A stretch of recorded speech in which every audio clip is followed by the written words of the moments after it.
एक निवेदन करें, जो प्रतिशोध की ज्वाला में जलता है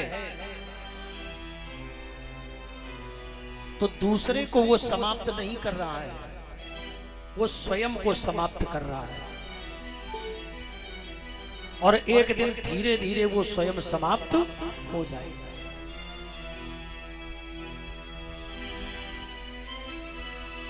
इसलिए कभी किसी का अनहित न सोचे। तुम्हारे साथ कोई अनहित कर रहा है, करने दो, उसे क्षमा कर दो, परमात्मा पर छोड़ दो, और उसका निर्णय भगवान कर देंगे, परमात्मा कर देंगे। हाँ, बिल्कुल चिंता न करें। देखो, जब जीवन में कभी ऐसी स्थिति बने तो अपनी चिंता को चिंतन में परिवर्तित कर दे। ये आप नोट कर लीजिए, अपनी चिंता को चिंतन में परिवर्तित कर दीजिए। वहां से अपने माइंड को डाइवर्ट कर दे, वहां से अलग कर दे। और जब चिंतन करोगे तो तुम्हें मार्ग मिल जाएगा।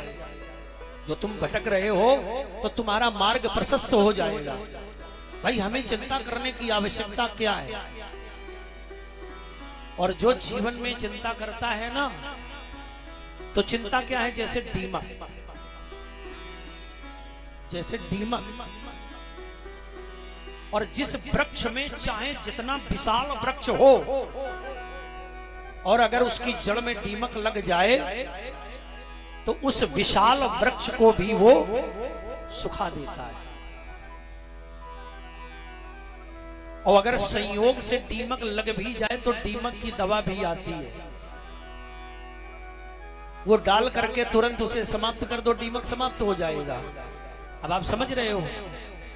अगर संयोग से तुम्हारे चिंता रूपी दीमक लग गया है तो चिंतन रूपी दवा का प्रयोग करो।